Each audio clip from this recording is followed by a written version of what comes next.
মার্কিন প্রেসিডেন্ট নির্বাচনে রিপাবলিকান প্রার্থী ডোনাল্ড ট্রাম্পের জয়ে বিশ্ব রাজনীতিতে নতুন করে হিসাব নিকাশ শুরু হয়েছে।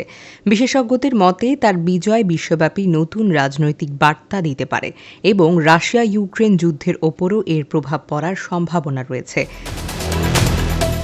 এমন অবস্থায় রাশিয়া সম্প্রতি ইংলিশ চ্যানেল তার হাইপারসোনিক ক্ষেপণাস্ত্রবাহী রণতরী নিয়ে সামরিক মহড়া চালিয়েছে, যা ইউরোপ ও আমেরিকার মধ্যে উত্তেজনা আরও বাড়াতে পারে।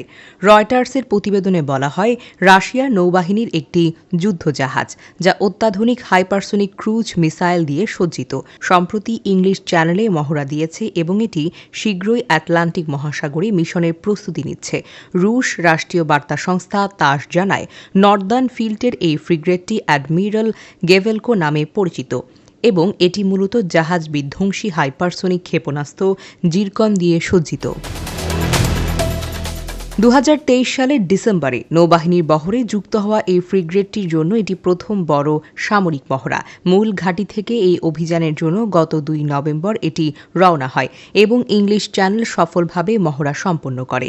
এই মহড়ায় রণতরীটির ক্রুরা জাহাজ বিধ্বংসী হাইপারসোনিক ক্ষেপণাস্ত্র এবং প্রতিরক্ষা কৌশল নিয়ে অনুশীলন চালান। মহড়ার অংশ হিসেবে সেনাদের উপর প্রতীকী আক্রমণের জন্য ড্রোন এবং বিমান হামলার অনুশীলনও করা হয়। তৎকালীন রুশ প্রতিরক্ষামন্ত্রী সের্গেই শোইগু বলেন, জিরকন ক্ষেপণাস্ত্রটি শব্দের চেয়ে কয়েক গুণ দ্রুত গতিতে চলতে সক্ষম, যা 900 কিলোমিটার দূরের লক্ষ্যবস্তুতে আঘাত হানতে পারে। এই ক্ষেপণাস্ত্র প্রতিরোধ করা অত্যন্ত কঠিন, ফলে এটি রাশিয়ার প্রতিরক্ষা কৌশলে গুরুত্বপূর্ণ ভূমিকা রাখছে।